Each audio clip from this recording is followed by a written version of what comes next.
Nobody expected what Bumpy Johnson did when they insulted him. September 1948, Sal Banano walks into Bumpy's restaurant with 6 armed soldiers and says the one thing you never say to the Godfather of Harlem. The racial slur echoed through the room like a gunshot. Before we dive deeper, tell me in the comments where you're watching from. Grab yourself a warm drink, maybe a cup of tea or just some water, and sit back as we begin this journey together. Everyone expected Bumpy to explode, to pull his razor, to turn that restaurant into a bloodbath. That's what Sal wanted. Justification for war. Instead, Bumpy did something that made Sal's blood run cold. He smiled. Not a friendly smile. The kind of smile a man gives you when he already knows how you're going to die, and you don't. Then Bumpy stood up slowly, folded his napkin, placed it on the table, and said 6 words that would change the power structure of organized crime in New York forever. What he said made Sal Banano leave Harlem that night. What he said made the 5 families call an emergency meeting. And what he said, it wasn't a threat. It was a promise. Harlem in 1948 wasn't the Harlem you see in movies. It was a kingdom. And Bumpy Johnson was its king. He didn't rule from some hidden office or underground bunker.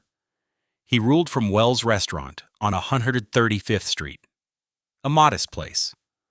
Red leather booths, checkered tablecloths, the smell of fried chicken and collard greens hanging in the air like incense. But everybody who mattered in Harlem came through those doors. Musicians, preachers, numbers runners, politicians, even cops. They came because Wells Restaurant was neutral ground. You could have beef with someone on the street. But inside those walls, you respected the peace. Bumpy's peace. Because Bumpy Johnson had something the Italian mob, the Irish gangs, and the corrupt police all wanted. Control of Harlem's numbers racket. The numbers game was simple. People bet pennies, nickels, dimes on 3-digit numbers. If your number hit, you won. If it didn't, the house kept your money. It wasn't gambling to the people of Harlem. It was hope. A chance that maybe, just maybe this week, you'd hit and finally buy your kid those shoes or pay your rent without begging your landlord for mercy. Bumpy didn't invent the numbers game. A brilliant black woman named Stephanie St. Clair did. Madam Queen, they called her. She ran Harlem's numbers in the 1920s and early 1930s. Cho Denke Dutch Schultz and the Italian mob tried to muscle in. They nearly destroyed her. That's when she went to Bumpy. Protect my operation, she told him in 1932. And I'll make you the most powerful man in Harlem. Bumpy kept his word. By 1948, he controlled the entire numbers operation in Harlem. Millions of dollars flowed through his hands every year. And the Italians, they hated it, because in their world, black men didn't run empires. They worked for them. Frank Costello tried to negotiate. Bumpy refused. Vito Geneves sent threats. Bumping ignored them. Joe Banano sent his nephew, Sal the Butcher Banano, to handle the Harlem problem once and for all. And that's how we get to September 19th, 1948. The night everything changed. 8:47 p.m. Wells Restaurant was packed. 40 people, maybe more. The jukebox was playing Dizzy Gillespie's Montica. Cigarette smoke curled toward the ceiling like ghosts. Bumpy Johnson sat in his usual corner booth, the one with a clear view of both doors and the kitchen. His wife May sat across from him. She was elegant, poised, the kind of woman who could silence a room just by walking into it. Bumpy was eating a ribeye steak, medium rare, cut with precision the way he did everything. Methodical, controlled, no wasted motion. That's when the door opened. Sal Banano walked in first. 6'2", 230 bars of muscle wrapped in a tailored suit. They called him the Butcher because of what he did to a guy in Brooklyn who tried to skim money from a Banano card game. Let's just say they found pieces of him in 4 different burrows. Behind Saul came his crew, 6 men, all of them packing. You could see the bulges under their jackets. They didn't try to hide it. That was the point. The restaurant noticed. Conversation stopped mid-sentence. Forks froze halfway to their mouths. Even the jukebox seemed to get quieter, like it knew something bad was about to happen. Sal walked straight to Bumpy's table. Didn't ask permission. Didn't wait to be invited. Just walked right up and stood there looking down at Bumpy like he was something stuck to the bottom of his shoe. "Bumpy Johnson," Sal said loud enough for everyone to hear. "We need to talk." Bumpy didn't look up, just kept cutting his steak, slow, precise. The knife made a soft scraping sound against the porcelain plate. "I'm eating," Bumpy said quietly. Sal smiled. Not a friendly smile. The kind of smile a bully gives you before he takes your lunch money. "Yeah, I can see that. Nice restaurant you got here. Real quaint. But here's the thing, Bumpy. My Uncle Joe, he's got a problem.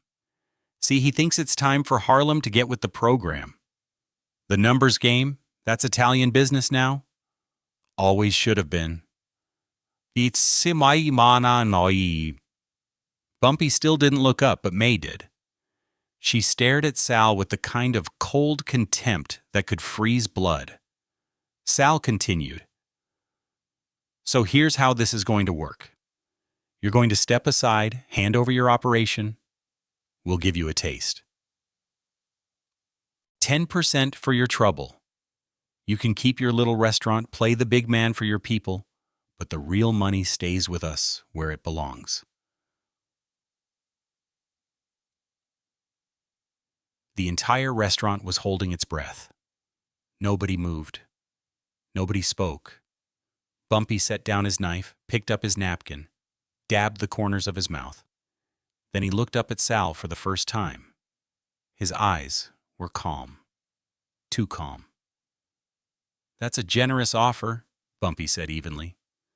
"But I'm going to have to decline." Sal smiled, disappeared. "You're making a mistake." "I've made a lot of mistakes in my life. This ain't one of them." That's when Sal said it. The word, the slur, the one thing you never say to a black man in his own establishment, in front of his wife, in front of his people. "Listen." The fork May was holding hit her plate with a sharp clink. The sound echoed like a gunshot. The entire restaurant went dead silent. Not the kind of silence where people pause to listen. The kind where everyone's deciding if they'll see tomorrow. Bumpy's expression didn't change, didn't flinch, didn't show anger. But everyone in that restaurant who knew him, everyone who understood what Bumpy Johnson was capable of, felt their blood turn to ice. Because Bumpy Johnson, sitting perfectly still, was more dangerous than most men in motion. His right hand moved slowly, reaching into his vest pocket. Sal's 6 bodyguards all tensed, hands moving toward their weapons. But Bumpy didn't pull a gun. He pulled out his razor, the same straight razor he'd carried since he was 16 years old, the one he'd used to carve his reputation into the flesh of men who'd underestimated him. He placed it on the table gently next to his steak knife. "You brought 6 men," Bumpy said quietly. His voice was so calm it was terrifying. "6 guns into my restaurant and you think that makes you dangerous?" Sal tried to laugh it off. "I think it makes me smart." "No," Bumpy said. "It makes you ignorant." He stood up slowly, folded his napkin with the same precision he used to cut his steak, and placed it on the table. The 6 bodyguards all reached for their weapons. Bumpy didn't even glance at them. "You see these people?" Bumpy said, gesturing to the 40 people in the restaurant. You think they're just customers? Just innocent folks eating dinner? Sal looked around. For the first time, uncertainty crept into his eyes. Let me educate you, Sal. That man by the door, his name is Thomas. I paid his daughter's hospital bills when she got pneumonia. That woman in the red dress, her husband used to beat her. I made sure he stopped. That kid was washing dishes in the back. I kept him out of jail when the cops tried to frame him for something he didn't do. Bumpy took a step closer. Sal bodyguards raised their weapons halfway, but Bumpy didn't stop. Every person in this restaurant owes me something. Not because I demanded it, because I earned it. You brought 6 guns into my house, Sal.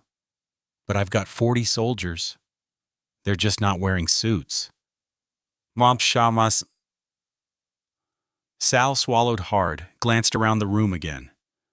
The faces staring back at him weren't afraid. They were waiting for Bumpy's signal. Now, Bumpy said, his voice dropping to barely above a whisper. I'm going to give you a choice. You can apologize to my wife for using that word in her presence. Then you can walk out of here and tell your Uncle Joe that Harlem is not for sale. Or... He picked up the razor, opened it slowly. The blade caught the light. You can find out why they call this Bumpy's Kingdom. Sal Banano had killed 17 men in his career. He'd broken bones, burned businesses, extorted millions. He wasn't used to being afraid.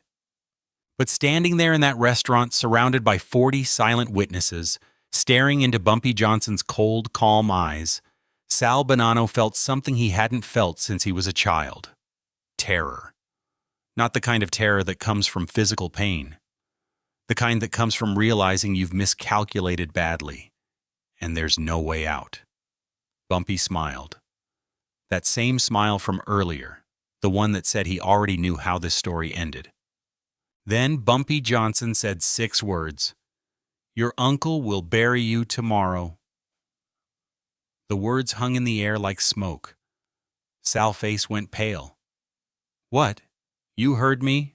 Bumpy said calmly. You walked into my restaurant, disrespected me, disrespected my wife, disrespected my people, and you think you're walking out of here? Sal bodyguards raised their guns fully now, all 6 of them aimed at Bumpy. Bumpy didn't even blink. You can shoot me, Bumpy said, and maybe you'll kill me. But the moment you pull those triggers, 40 people in this room will tear you apart. And even if you make it out, even if you somehow fight your way through that door, you think you're making it out of Harlem alive? This is my city, Sal. Every block, every corner, every alley. You're already dead. You just don't know it yet. The silence was absolute. You could hear the clock on the wall ticking, the hum of the refrigerator in the kitchen, someone's breath, shallow and quick. Sal's hand was shaking. Just barely, but it was shaking.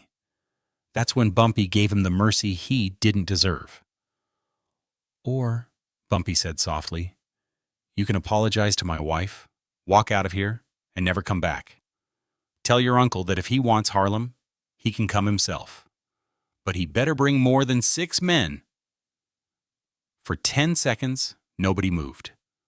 10 seconds that felt like 10 years. Then Sal Banano lowered his weapon. His crew looked at him in shock. But Sal wasn't looking at them. He was looking at May. Mrs. Johnson, Sal said, his voice barely audible. I apologize. That word, I shouldn't have said. May didn't respond, just stared at him with those cold, unforgiving eyes. Sal backed away slowly. His crew followed him, weapons still out, but lowered now. They moved toward the door, like men walking away from a bomb they'd accidentally triggered. When Sal reached the door, he turned back one last time. "This isn't over, Bumpy." Bumpy sat back down, picked up his fork, cut another piece of steak. "Yes, it is," Bumpy said without looking up. "You just don't know it yet." Sal and his crew left. The door swung shut behind them. For a moment, the restaurant stayed silent. Then someone started clapping, slow at first, then faster. Then everyone was clapping, standing, cheering. Bumpy Johnson had just stared down 6 armed mobsters without firing a single shot. May reached across the table and squeezed his hand. "You didn't have to do that," she said softly. "Yes, I did," Bumpy replied. "Respect is everything. You lose that, you lose everything." Sal Banano left Harlem that night and never came back. 3 days later, the 5 families held an emergency meeting in Manhattan. Joe Banano wanted revenge. He wanted Harlem. He wanted Bumpy Johnson dead. But Frank Costello, the man who really ran New York's underworld, said something that changed everything. "Bumpy Johnson runs Harlem because Harlem wants him to. We try to take it by force, we start a war we can't win. Not because we can't kill him, because we can't kill 40,000 people who'll die for him. Leave Harlem alone." And they did. From that night forward, the Italian mob never tried to take over Harlem's numbers game again. They made deals, they negotiated, they showed respect. Because Bumpy Johnson taught them something they'd forgotten. Power isn't just about guns and money. It's about loyalty. It's about earning the respect of people who don't have to give it to you.